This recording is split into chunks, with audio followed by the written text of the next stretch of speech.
Good morning, it's James. I do hope and pray this message finds you and your loved ones peaceful, thriving, and well. Yes, I wore a very bright shirt this morning, hoping it was going to kind of throw some energy your way early if you're watching this, or sometime during the day when you're going, you know what? I could use a little light right now. So I'm wearing my suit of light today in honor of something that I believe every single one of us needs to hear every now and then, especially right now, as the days are getting shorter in terms of the light. There's a tendency at this time to kind of cocoon, which is beautiful and restorative, but we want to make sure we still keep the rhythm of life.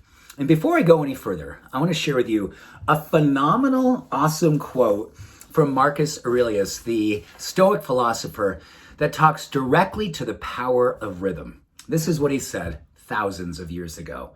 When forced, as it seems, by circumstances into utter confusion, get a hold of yourself quickly. Don't be locked out of the rhythm any longer than necessary, the rhythm of your truth, of your life. You'll be able to keep the beat if you are constantly returning back to the rhythm of life.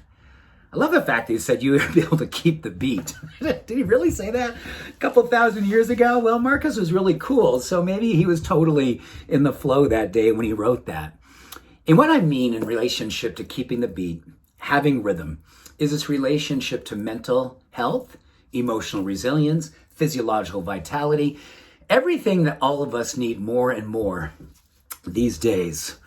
I look out over the mountains, and I'm just going to kind of give you a visual of what's happening out in front as I look above the camera.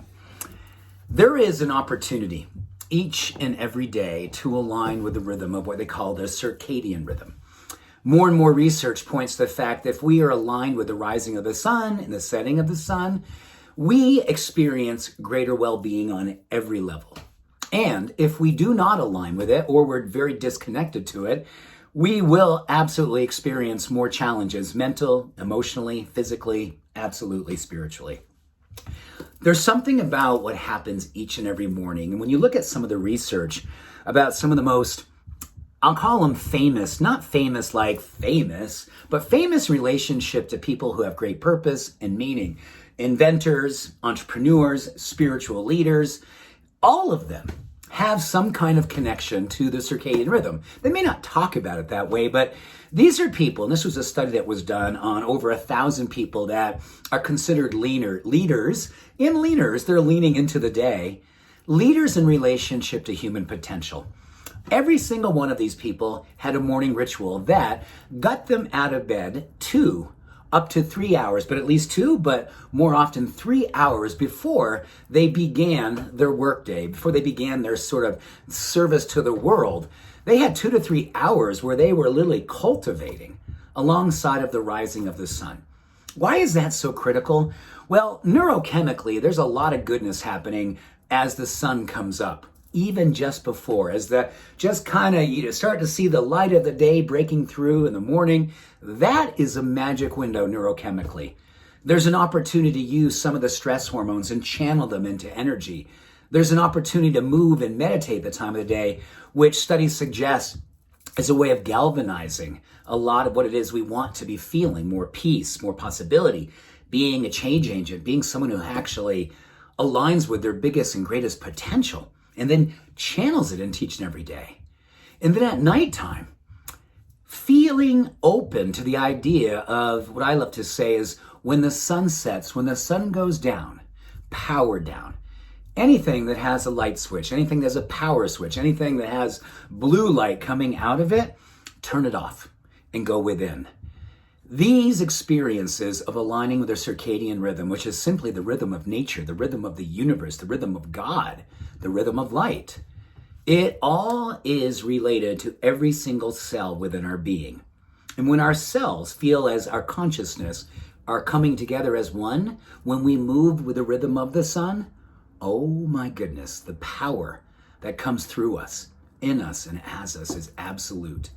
The beautiful thing about this is that absolutely, the science is there for the physiology, the neurochemistry, the awesomeness that awaits when we do this rhythm alignment, when we, as Marcus said, keep the beat. It's that when we get off our rhythm, when we lose ourselves in the day and we find ourselves, oh my gosh, I'm in chaos, I'm in confusion. One of the most powerful ways to get back into alignment, mind, body, soul, is to simply give yourself permission to say, well, tonight I'm going to shut it down early. I'm going to read. I'm going to meditate. I'm going to do my yoga. And as the sun goes down, I'm powering down. And I'm going to get myself back into alignment with the greater forces of life, the greatest force of life. And the following morning, when you rise under the influence of this knowing and affirm it with action, you galvanize an unfair, beautifully unfair opportunity to bring forth a version of yourself so much greater, so much more beautiful, so much more brilliant and powerful and inspiring. The version of you that is the truth of who you are. He comes through you, in you, and as you. Let us do as Marcus said we should do. You'll be able to keep the beat if you are constantly returning to it. Don't let one day where you're off your game to keep you from playing the game. Just get up with the sun, go down with the sun, and keep the beat of life, the rhythm of truth, the rhythm of life. Much love, every blessing. Have a beautiful day. Bye for now.